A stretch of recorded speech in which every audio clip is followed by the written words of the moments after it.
Hello, you're listening to the K-12 Tech Podcast, bringing you insights in the world of education technology. Stay tuned as we discuss the past, the present, and most importantly, the future of technology in our schools. Hello, and thank you for joining us today. My name is Sean. I am your host for the K-12 Tech Podcast. I also have Mike Hotseller with me and John Molnar from Kenston Local Schools. He is the tech director there. Today, we are going to be discussing what it looks like as far as preparing for the next school year and what a tech director has to go through to do that. So, John, if you want to introduce yourself and give a quick background of who you are and how you got to where you're at, and then we'll go from there. Sure, thanks, Sean. Yep, my name is John Molnar. Sean mentioned I'm the tech director at Kenston Local Schools. We're up in Ohio, Geauga County, actually near the lake. And this will be my 15th year in education, and my 8th year now at Kenston School. So, as you can imagine, we've seen so much change over the time. But right now, the big thing is Chromebooks and one-to-one and making sure all of our students have that technology. Far different from when I first started, when we only had computers in labs, and students didn't even have that much access to those. You had to schedule them and get to them, and now they have it constantly. So, that's my background. And then, as we're kind of talking about summer, we start preparing for summer probably a few months ago. And what happens now is, we look at end of the year stuff. So our daily help tickets tend to go down. The normal operation of, hey, just making sure everything's working and helping the students out and the teachers out, that tends to fade away as they're focused on some other things. And we begin preparing for, we collect our Chromebooks in some of the grade levels. Some of the other grade levels take them home. And then we start looking for the summer, because our jobs completely change when summer hits. We go from, doing a lot of daily support right now in operations, kind of keeping the lights on, to looking back and saying, what worked this year, what didn't, what could we improve on? And then, what do we got to upgrade to make sure that everything that we're supporting during the school year is ready to go, and causing the least amount of impact during the school year. So, we meet with the principals, we meet with some of the other building personnel, some teachers, go over what's coming down the line in terms of curriculum, any changes. We have to worry about books and integration for students and teachers. And then we also look at projects like, we'll be looking, not this summer, but I think next summer, our wireless and our infrastructure, the things that people don't really see, but that's really what keeps everything working. And we have to make sure that we have that up to par, updated, and no dead areas, because it's just an expectation now that anywhere you go, you're going to be connected. So, over the summer, we're going to do some, we usually start out, we hire some students over the summer to help us and kind of learn. But, we start from some basic stuff as kind of you're cleaning out computers in classrooms, doing some inventory checks, making sure we know what's available, what's not.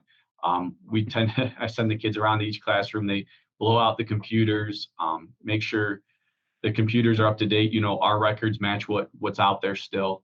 And then from there, we start expecting shipments of Chromebooks. We should be getting about 700 to 800 Chromebooks this summer. And there's a lot that goes. How many do you have at the school right now? So currently there's about 2,500 students, a little more than that right now. So they each have their own Chromebook. We're one-to-one K through 12. And then all the teachers have access to a Chromebook as well. So we're roughly between 2,800 and 3,000 Chromebooks, because we do have some spares, some extras on the shelf as students break theirs. So, so you replace about 30% of those then over the summer? Yeah, our job, our replacement cycle right now is first grade, fifth grade, and ninth grade. Get new Chromebooks at those grade levels, and then they are expected to keep those for the next 4 years. Then they trade them in. Currently, our fifth grade through 12th grade keep them, or I'm sorry, fifth through 11th grade take them home, except the exception would be eighth grade, because they turn them in right now, and then in ninth grade, the first day of school, they'll get their new Chromebook. And then K through 4 turn their Chromebooks in. And, there's a lot that goes with that when they do turn them in. you have to collect them all, go through them all. And then, as summer winds down and you're getting ready for the next school year, we have to come up with our plan, how we're going to distribute it back to the students. And there's a lot of organizing, alphabetizing. Then you got to find out which classroom they're going to be in and have that set up, make sure everything's in place so that when day one comes, a lot of the expectation is day one, they're joining their Google Classrooms and they're off and running. So that's another great job that our students really help us with, but between unboxing Chromebooks, tagging Chromebooks, assigning Chromebooks to students. We have a huge list going of who has what, and then organizing them and getting them ready for the first day of school. So then, what do you see as what is I guess the biggest challenge preparing for the next school year? Is it getting them out? Is it tagging them? Is it unboxing them? I mean, is it ordering and hoping that the order comes in on time? What is the biggest obstacle that you guys see when preparing for the next school year?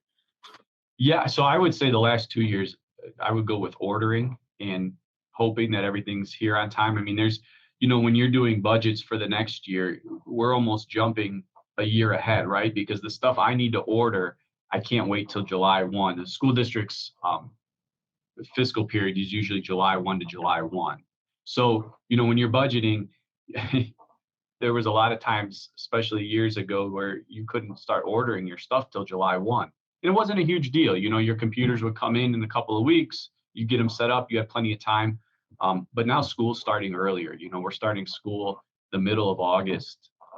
And then, the Chromebooks and you guys know all of the back orders and stuff. So the last 2 years, the biggest challenge has been when can we place the order? How soon can we get it? And how soon will it show up? If it's too early, you're sitting on product while school's going on, your warranties are kicking off on those products and you're not even using them for a few months, right? And if it's too late, then you're out of luck. You're trying to find a solution to why you don't have any Chromebooks for the students to use. So that's been the last couple of years. And then, as far as getting them all set up and going, fortunately the Chromebooks are pretty easy to get going, but having that extra manpower with our students helping us is a big help in terms of getting them unboxed, tagged, because there's a lot that goes into it. And I always tell them, take your time doing it because we're relying on that information for the next 4 years as these students each have those Chromebooks. So once they are unboxed and enrolled and tagged and everything, I mean, how do you actually get them to the students? How do you get them in their hands? Is it a stack of them in a classroom? Do they have to come somewhere and pick them up? What's the logistics behind all that? Sure, and that's even changed over the years too. We used to have pickup days before school would start, and that's time consuming, right? People have to come here, and generally some of these kids are coming into the buildings anyway to tour the buildings, or they might have some kind of orientation going on. But so in the past we've done it, where they're ready, they walk through, they pick up their Chromebooks, and they get them that way. Most recently though, we found the best way is just to hand them out the first day of class. We tend to get them all set up in a room and we're ready, waiting for the class lists to come out. And once those class lists come out, we'll begin organizing them by class so that the homeroom teacher that first day can hand them out. And then the students have them right then and there. It seems to be the less disruptive way. Yeah, definitely. And I know kind of like you were mentioning with the unboxing and tagging and everything, we offer that service for some schools. Yeah. And then we do 4,000 Chromebooks at a time doing that. And it takes a lot of manpower to get through that and a lot of time. So definitely understand you there. I did want to bring up with your device refresh cycle. Have you always done that, or was there a time where I know some schools, they still replace their entire fleet every 4 or 5 years instead of, it sounds like you do it every year, a portion of the fleet. Do you find that works better, or what are your thoughts on that? Yeah, so what we found was that, years ago, our district actually was funded with some iPads through a grant, and we had iPads and we were collecting those back over the summer and then rehanding them out to new students. And what we found was, going from student to student, that wasn't the best. The first student might have taken care of it and the second student maybe not as much, right? So I think what we found was that happy medium that works for us, where we know every year we could budget for, between 600 and 800 Chromebooks, as opposed to replacing them all at once. You know, as you guys know too, there's some Chromebooks that unfortunately you just get some bad models, right? You find the same mistakes or the same problems with them over and over. So, by only having maybe a limited amount of those, you kind of limit that and protect yourself that way. But also then for budgeting standpoint, going down the road, we know that fixed cost every year, roughly what it's going to be. And then also our workload, right? Because, while some summers we might not be doing huge projects, there's going to be other summers coming down that, we're going to be replacing, a bunch of wireless access points, or we could be replacing, a bunch of desktop computers. So knowing that work every year, that workload is a huge advantage as well. No, definitely. That was another thing I was going to ask with the summer coming up and everything. Is that typically when you do big projects, or are there some that you have to do maybe throughout the school year? Like you were saying, replace wireless access points. I would assume that would probably be a summer project only, hopefully, unless you're, obviously having big issues with it. No, you're right. Yeah, that's typically we try to schedule as much as we can over the summer. And you think in summer for a school district that nobody's here, everything's shut down, and that is not the case anymore. I mean, the parking lots are still full. There's still athletic stuff going on. I see the football players out there. It's June 2nd, and they just got done with school, and now they're out there practicing, getting ready for the season. There's all kinds of there's still faculty and staff around here making things work, but the summer seems to be the least disruptive time. So if we can do the projects over the summer, or we could schedule them out, we definitely do. If something happens, like a server or a switch does go down, that's not as large of a project, but it's something that we would just have to address during the school year. And I know you also mentioned, problems coming up in ordering Chromebooks in small batches. I mean, just for example, I know just working with you, the camera issues that we've experienced just from going from in the classroom to having to go virtual and not knowing those camera issues were even there, to not have 4,000 of those Chromebooks all ordered at once versus 800 here and there has to be, it's not as serious of a problem. Maybe I don't. Yeah, I would call it's a more manageable problem. How about that? Yes. Yeah. Yeah, and that was another thing, so you saw this shift in the last year or two where we went remote, and technology was being relied on so much, and that hasn't gone away, right? So students and teachers used and learned certain techniques and practices during that time that they want to continue to use. So you're right, like where the camera, you kind of were like, oh, that's great, the Chromebook has a camera, what do we do with that? We're all sitting in front of it, we all right by each other, we could see each other, has now turned into, it went from we're remote and we relying on that every day for class, to hey, we did these great projects over the time that we want to continue to use. So that piece, that little part of it has become a big part in a lot of the courseworks that go on, and even some of the homework, and allows the students to work together depending where they're at. So yeah, that was just another unfortunate one, but it's, again, with your help, with us over here, we were able to manage and get through those and keep it going. So I know we've had schools here order Chromebooks as early as October for the next school year. Wow. Just due to those supply chain issues. I know that was one thing you mentioned. It sounded like you said your school goes back like middle of August, I think is what you had said. A lot of the schools here in Indiana, at least central Indiana, they're going back like late July. And so that summer is even shorter for them. So I'd be very curious to see how their projects go over the summer versus how you handle yours. Sure. Are they getting out earlier, Mike? Do they get out? They get out. So I know one school district, their last day is June 3rd, and they go back July. Last year it was June 3rd, and they went back July 28th. Holy cow. So yeah, we do what's a balanced calendar. So all of the breaks, the spring, fall, and winter breaks are all 2 weeks long. I got you. So that's why it kind of breaks it up that way. Though personally, when I was a student, I would have preferred the longer summer. Right, right. So enjoy the warm Oh, weather. yeah, of course. You want a long summer. No one wants to shorten it. It's Especially, already short enough weather-wise. I know, and I'm thinking how hot they could get like in July. I mean, I guess if the schools have air conditioning, but I know around here not all of those do either. So that was always some of the, when you could get out a little bit earlier. And When I was teaching, we did not have air conditioning, and let me tell you, it was not comfortable. yeah, that's tough to get the kids to focus. So, okay, so I guess what is something you're really looking forward to approaching the summer and getting through? And then what's something that it just bothers you every day when you wake up and you're not looking forward to tackling it? I think what I'm looking forward to is the change of the way the job changes, right? It goes from, every day. And it's one of the things I love about the job is, I come in, I don't know what I'm going to be doing that day. I might have a plan in my head, but that changes because anything can erupt. People could call me, say they have a problem.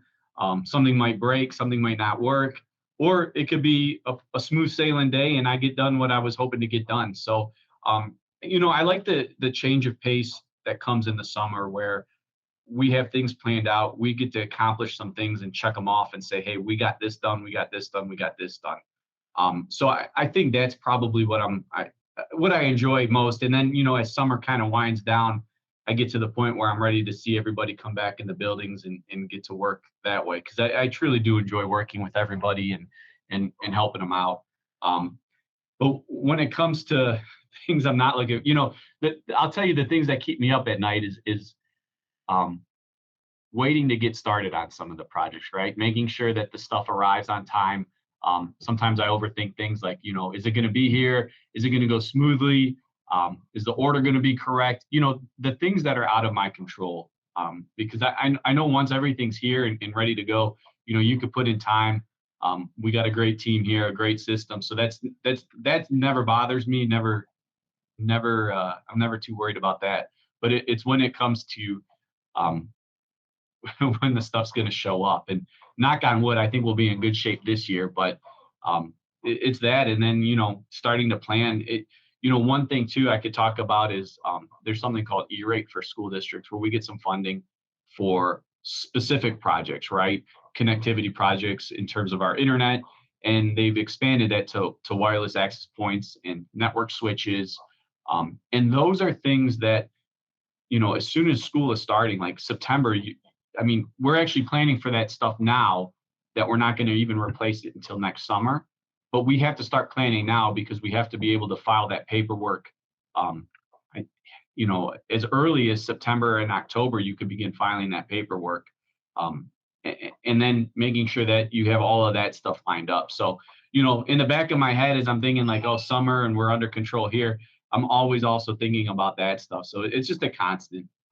Just a never-ending planning session. Kind of, right. Just Yeah. For the unknown too, right? Because you think you know what's coming, and then you have a year like the last year or two, and you're like, well, I never even thought of this. Sure. And I can definitely relate to, having that uneasy feeling about relying on other people and hoping things come in, because until they're in your hands, it's out of your control, right? And even dealing with vendors or trying to order things for schools or cases or whatever. And every tech director, obviously, every school wants their stuff before the school year starts. But that's okay. We'll put an order in. We don't exactly know when it's going to be fulfilled or when they're going to respond or when it's going to show up to the school. And, becoming that middleman of the schools contacting us, we're contacting the vendors and just going that back and forth. This summer is definitely the time where that happens. And that's at least for me, that's the most uneasy feeling part of what we do, is that hurry up and wait kind of scenario. Right. And it's constant, right? And it's everywhere. Like, it's not just technology. It's not just schools. I see it in our maintenance department. They got to get all of their projects planned and ready and all of those people lined up. And, we don't have to worry about the weather much, but, that's something that could push them back. And, And, and all of these things happen. And then you always come back to, well, you guys had all summer to do this. Well, us and every other school district is looking to have it done in the summer, right? So it's the same thing in technology. You're ordering, you're trying to get all of this stuff. You finally settle on this product, and then it's out of stock, or you settle on this device, and all of a sudden you find out the price has increased, so it's not going to work out for you. So it's all of that. So yeah, that uneasy feeling. Those are the things you wake up some nights at 2 a.m. and you go, oh shoot, what am I doing? But well, yeah, and it can be anything, right? It could be a global pandemic that shuts down an entire country and the manufacturing over there. It could be a boat getting stuck in a canal that blocks up every other boat. Like, it could be no more microchips. Like, it could be 1,000 different things, which we've unfortunately seen the past 2 years now. But it's just rolling with the punches, right? I mean, what else are you going to do? Oh, that's it. And in technology too, as a tech director, I think if you asked any of them, we always have a backup plan in our head, right? So, just because I'm changing out my Chromebooks this year, if the worst case scenario, I had to take back and roll out something temporary just to make it work, right? Or if, we have to, if something comes up, you always try to have a backup plan, because it's tough, and we've seen it more now in the last few years than ever before I can remember, of all of the possibilities and things that can go wrong. So yeah, trying to have a backup plan, or a plan C, D, and E, just in case you could kind of squeak by until you can get your original plan back up and running.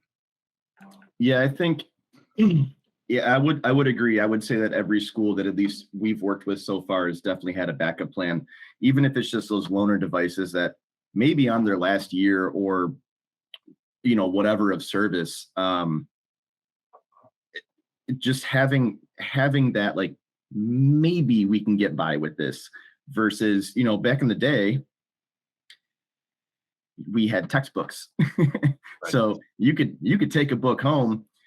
It wasn't going to crash on you. It wasn't going to, you're not going to open it up and there's no words on the pages at this point. Like, so, going from that to being able to literally have class at home. I don't think we're ever going to go away from that. I don't think we're going to go backwards. But so that having that, safety net or that backup plan, I would say is probably one of the more important roles that a tech director plays in a school. Yeah, you're right. And I think kind of what you touched on too is, we're past we hope it works, we're going to try using technology. It's expected. Like, this is the textbook now. This is your pencil and paper sometimes.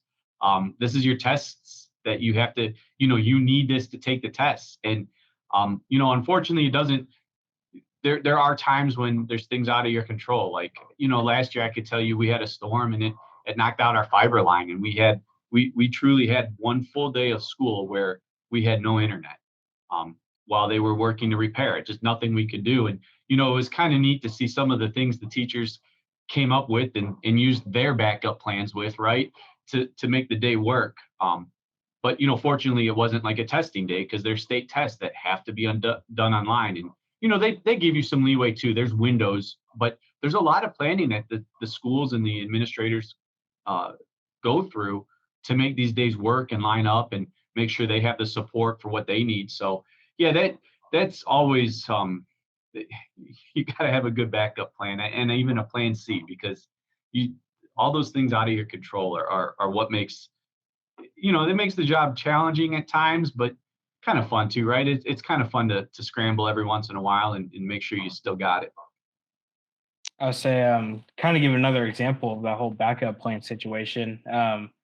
I think it was the year that COVID hit. We had a school district here. They'd ordered brand new laptops.